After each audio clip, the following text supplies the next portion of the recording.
ماہنامہ ترجمان القرآن دور حاضر میں قرآن مجید کے پیغام کو سمجھنے کا بہترین ذریعہ تازہ شمارے کی آڈیو ریکارڈنگ پیش کی جا رہی ہے، سماعت فرمائیے۔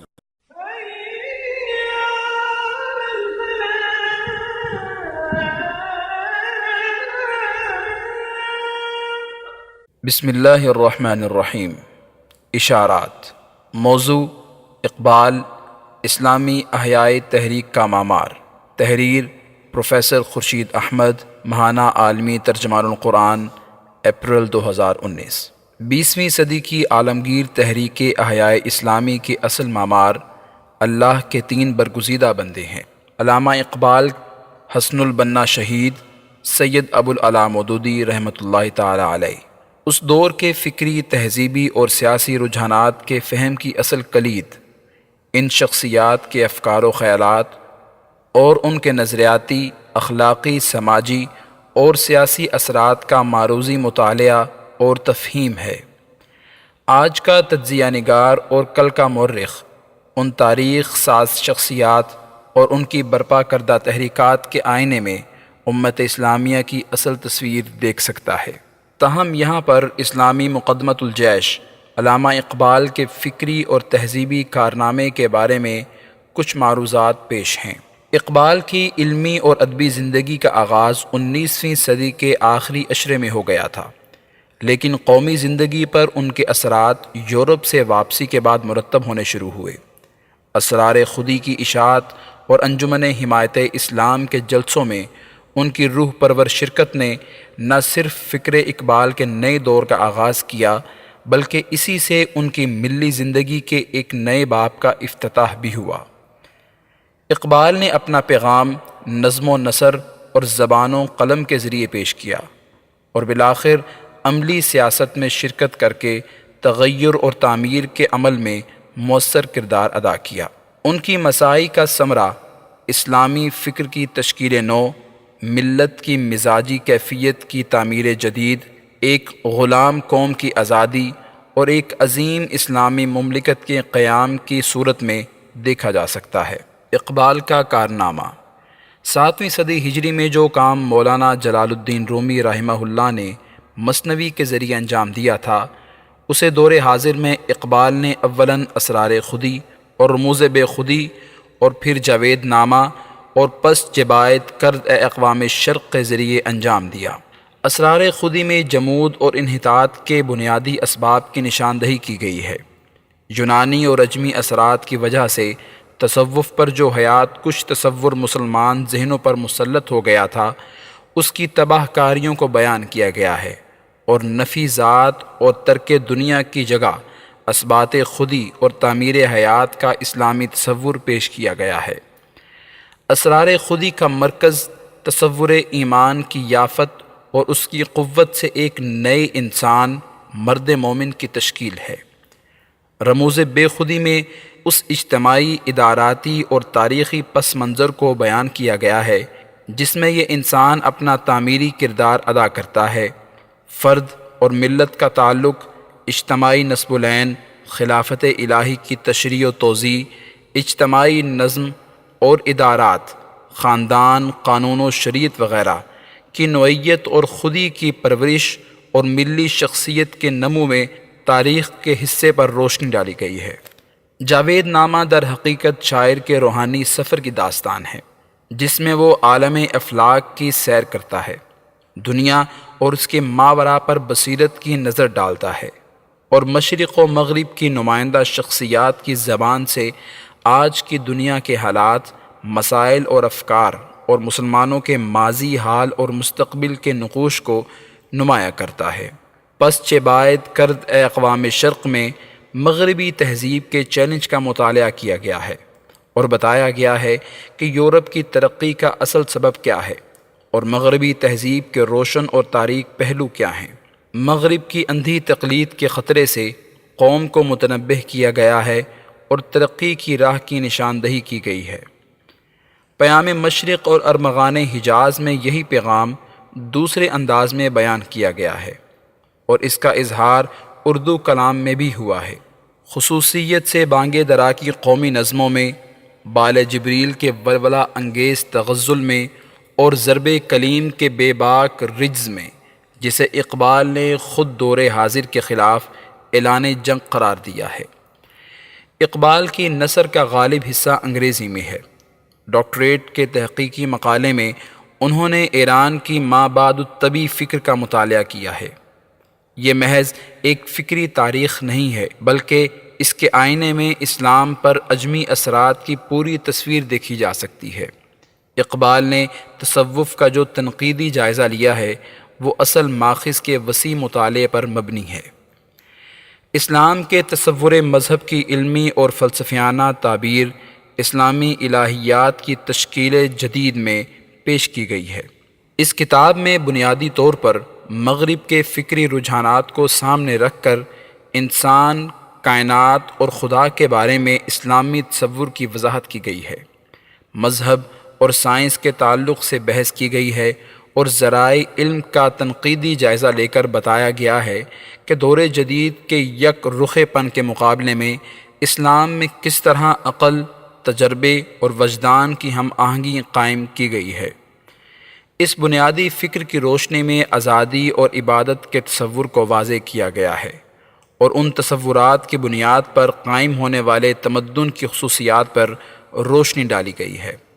نیز اسلامی قانون کی مثال کو لے کر یہ دکھایا گیا ہے کہ اسلامی تمدن میں ثبات اور تغیر کا حسین امتزاج کس طرح قائم ہوتا ہے اور اس کے اندر ہی سے زندگی اور حرکت کے چشمے کس طرح پھوٹتے ہیں۔ وقت کے علمی، تہذیبی، سیاسی اور معاشی مسائل کے بارے میں اقبال نے اپنے خیالات کا اظہار متعدد مضامین، تقاریر، بیانات، نجی گفتگوؤں اور خطوط کے ذریعے بھی کیا ہے، جن کا بیشتر حصہ اب کتابی شکل میں شائع ہو چکا ہے۔ اگرچہ اقبال کی مخاطب پوری ملت اسلامیہ بلکہ پوری انسانیت ہے، لیکن خصوصیت سے اس نے مسلم امت کے ذہین اور با اثر تعلیم یافتہ طبقے کو خطاب کیا ہے۔ یہ مؤثر اور کار فرما طبقہ دو ذہنی اور لسانی روایات سے وابستہ تھا۔ اقبال نے اپنے افکار کے اظہار کے لیے بنیادی طور پر شعر کو ذریعہ بنایا، اور غالباً اس کی وجہ یہ تھی کہ ایک شکست خوردہ قوم کو حرکت اور جد و جہد پر ابھارنے کے لیے عقلی اپیل کے ساتھ ساتھ جذباتی اپیل کی ضرورت تھی۔ وقت کی ضرورت محض عقل کو مطمئن کرنا نہ تھا، بلکہ یہ بھی تھا کہ جذبات میں تموج برپا کر کے اس جمود کو توڑا جائے جس میں ملت گرفتار تھی۔ ایک مدت سے بر عظیم کی ملت اسلامیہ انتشار ذات، سپلٹ پرسنالٹی کے مرض میں مبتلا تھی، یعنی عقیدے اور عمل میں یکسانیت اور مطابقت باقی نہ رہی تھی۔ عقیدہ موجود تھا، مگر اس میں وہ حرارت نہ تھی جو جذبے کی خنکی کو دور کر سکے اور بے عملی اور مایوسی کی برف کو پگھلا دے۔ عقیدے کا چراغ اگر ٹمٹما بھی رہا تھا تو عشق کی روشنی باقی نہیں تھی۔ اس کیفیت نے روحانی فالج کسی صورت اختیار کر لی تھی جس سے حقیقی معنوں میں دینداری کی حس مجروح ہو رہی تھی۔ اس کیفیت میں تبدیلی اور انقلاب کے لیے صرف عقل کی روشنی کافی نہیں ہو سکتی تھی، اس کے لیے جذبے کی آگ بھی درکار تھی۔ اقبال نے جذباتی کیفیت میں انقلاب برپا کرنے کے لیے شعر کا جادو جگایا۔ مولانا ابوالکلام آزاد مرحوم نے اپنے ابتدائی زمانے میں اس کو انجام دینے کے لیے خطابت کا طوفانی طریقہ اختیار کیا تھا۔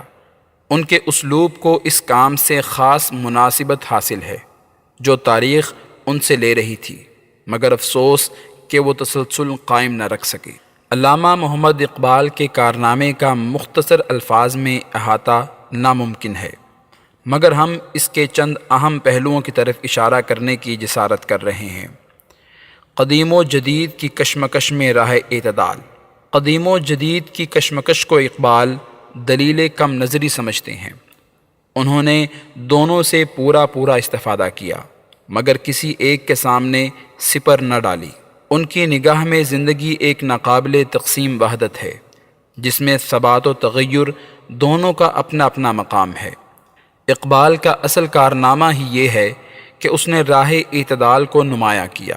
اس نے بتایا کہ صحت مند ارتقاء اسی وقت ممکن ہے جب تمدن کی جڑیں ماضی کی روایت میں مضبوطی کے ساتھ جمی ہوئی ہوں، لیکن اس کے ساتھ ساتھ ضروری ہے کہ وہ حال کے مسائل اور مستقبل کے رجحانات سے بھی پوری طرح مربوط ہوں۔ اقبال کی نگاہ میں قرآنہ تقلید، خواہ وہ ماضی کی ہو یا اپنے ہی زمانے کے چلتے ہوئے نظاموں کی، فرد اور قوم دونوں کے لیے تباہ کن ہے۔ صرف تعمیری اور تخلیقی تشکیل ہی کے ذریعے ترقی کی منزلیں طے کی جا سکتی ہیں، اور یہی وہ راستہ ہے جو اقبال نے اختیار کیا۔ ماضی اور حال پر تنقیدی نگاہ۔ اقبال نے مسلمانوں کے ماضی اور حال دونوں پر تنقیدی نگاہ ڈالی۔ ان کے خیال میں مسلمانوں کے زوال کا بنیادی سبب یہ تھا کہ انہوں نے غیر اسلامی اثرات کے تحت ایک ایسے تصور حیات کو شعوری طور پر اختیار کر لیا جو اسلام کی ضد تھا۔ اس سے ان کی صلاحیتیں پراگندہ ہو گئیں، اور وہ تاریخ کی اہم ترین تعمیری قوت ہوتے ہوئے بھی تمدنی زوال، سیاسی غلامی اور فکری انتشار کا شکار ہو گئے۔ اس سلسلے میں یونانی اور عجمی ماخذ سے حاصل کیا ہوا تصوف سب سے اہم حیات کش قوت تھی، جس نے زندگی کا غیر حرکی اور جمود زدہ تصور مسلمانوں میں رائج کر دیا۔ نفی ذات کے فلسفے نے یہاں بھی گھر کر لیا، اور ترک دنیا، ترک آرزو و عمل اور ترک عمل کی بنیاد پر جمود اور انحطاط کے مہیب سائے مسلط ہو گئے، اور بالآخر آگ اس گھر کو لگی ایسی کہ جو تھا جل گیا۔ اسلام کا حرکی اور انقلابی پہلو۔ بگاڑ کے اسباب کی تشخیص کے بعد اقبال نے اسلام کے تصور حیات اور اس کی بنیادی اقدار کو ان کی اصل شکل میں پیش کیا۔ اسلام کی جو تشریح و توضیح اقبال نے کی ہے، اس کی امتیازی خصوصیت اس کا حرکی اور انقلابی پہلو ہے۔ کائنات کی سب سے اہم خصوصیت یہ ہے کہ اس میں عمل تخلیق و ارتقاء جاری ہے۔ کائنات محض ایک تخلیقی حادثہ نہیں ہے، بلکہ اس میں کن فیکون کا سلسلہ جاری و ساری ہے، اور جاوداں پہم رواں ہر دم جواں ہے۔ زندگی اور پھر کائنات کے تخلیق اور امر کی نوعیت پر غور کر کے ہی اسے سمجھا جا سکتا ہے۔ اگر خلق میں پیدائش اور وجود کی طرف اشارہ ہے تو امر میں سمت اور منزل کی تعین ہے۔ ہر چیز ایک مقصد کے لیے سرگرم عمل ہے، اور وجود کا اساسی پہلو یہی احساس سمت، مقصدیت، حرکیت اور مطلوب کی طرف بڑھنے کا شوق آرزو ہے۔ کائنات، انسان اور تاریخ، ہر ایک میں یہی حرکی اصول کار فرما ہے۔ جسم اگر خلقت کا مظہر ہے تو روح امر کی آئینہ دار ہے۔ خودی اور اس کی تعمیر اس حرکی اصول کا تقاضا ہے۔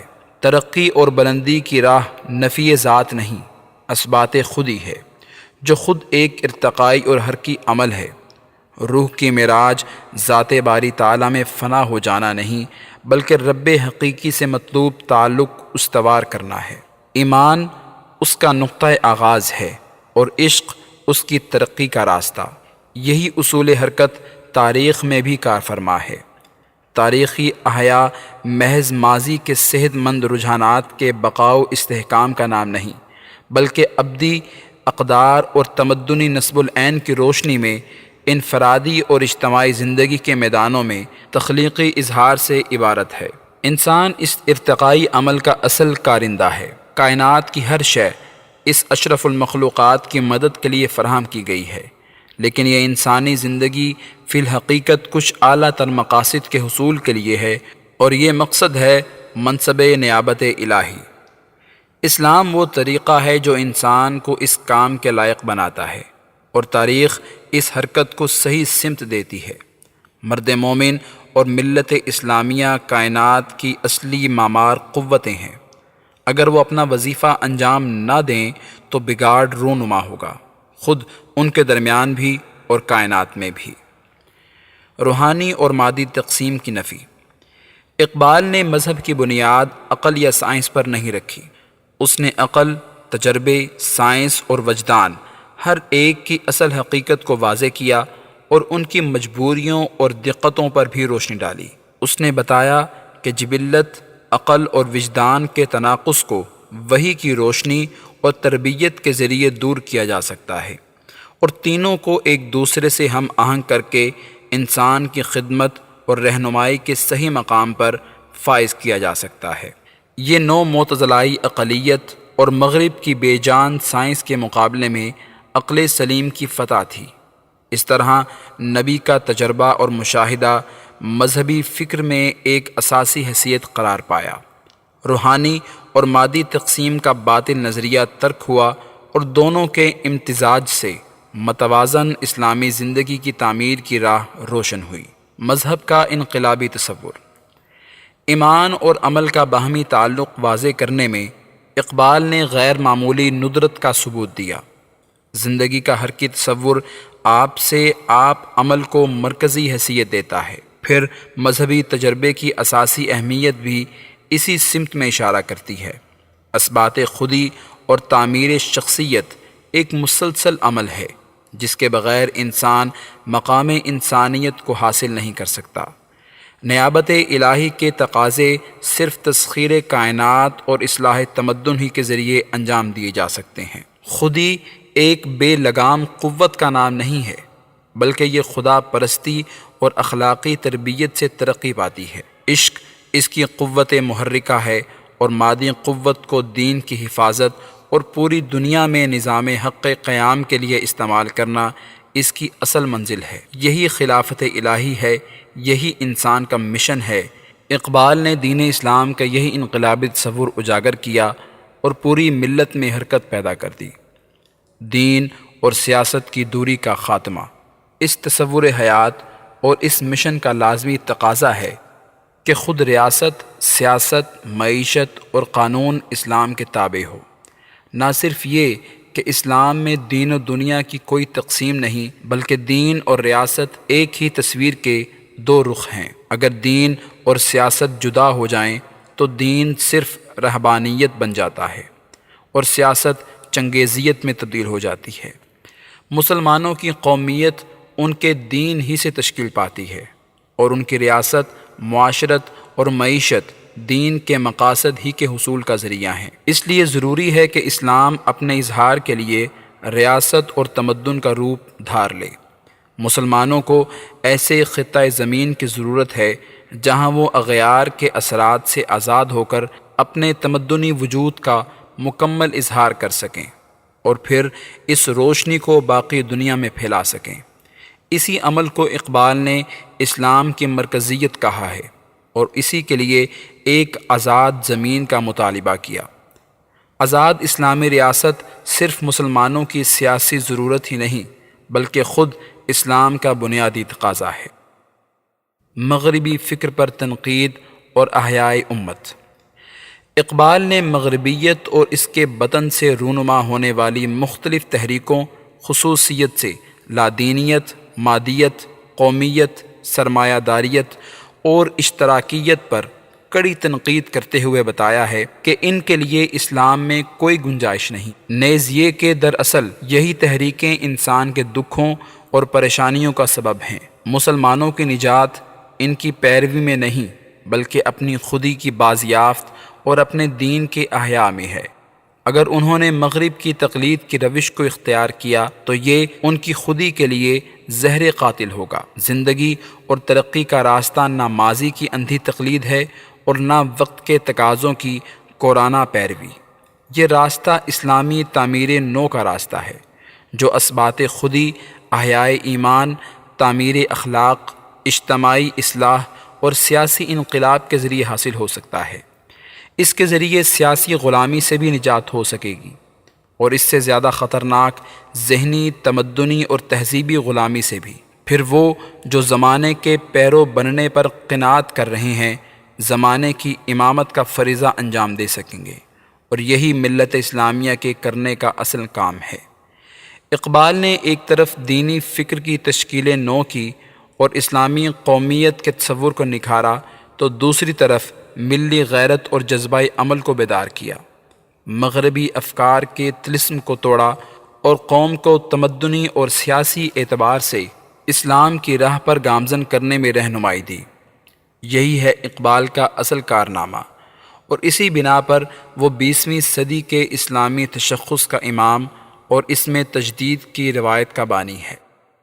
ان معروضات کی روشنی میں اس حقیقت کو سمجھا جا سکتا ہے کہ اقبال محض ایک فرد کا نام نہیں، وہ ایک دور کی شناخت اور خصوصیت سے مسلمانان بر عظیم کے جدید دور میں تحریک احیاء اسلامی کا ایک نمایاں معمار ہے۔ اس نے بر عظیم کی امت مسلمہ کو خواب غفلت سے بیدار کر کے میدان حیات میں اپنا تہذیبی اور سیاسی مقام حاصل کرنے کی جد و جہد کی طرف پکارا۔ یہی وجہ ہے کہ اقبال 20ویں صدی میں اسلام کے نشاط ثانیہ کی انقلابی تحریک کا عنوان ہے، اور میرے جیسے ہزاروں متلاشیان حق کے افکار و جذبات کی تہذیب میں اس کا بڑا ہاتھ ہے۔ ہم نے شعور کی آنکھ اقبال کے کلام کی روشنی میں کھولی، اور ہمارے فکر اور جذبات کی صورت گری اس کی ذو فشانیوں کی رہین منت ہے۔ بلا شبہ وہ ایک عظیم شاعر تھا، مگر جس چیز نے شعر اقبال کو ذہنی، فکری، احساساتی اور شعور زندگی کی تشکیل نو کی جد و جہد میں نئی روح پھونکنے کا ذریعہ بنایا، وہ اس کا پیغام ہے جس سے کلام اقبال کا ایک ایک حرف روشن اور تابندہ ہے۔ شعر را مقصود اگر آدم گری است، شاعری ہم وارث پیغمبری است۔ اگر شعر کا مقصد شخصیت کی تعمیر ہے تو شاعری پیغمبری کی وارث ہے۔ ادارہ عکس و آواز آڈیو اور ویڈیو کی دنیا میں معروف نام، دروس قرآن و حدیث، حمد باری تعالی، نعت رسول مقبول، نصیحت آمیز تقاریر، تحریکی ترانے اور مشہور نظمیں عرصہ دراز سے آپ کی خدمت میں پیش کر رہا ہے۔ دعوت و تبلیغ کے لیے ادارہ عکس و آواز ایک منفرد انداز کے ساتھ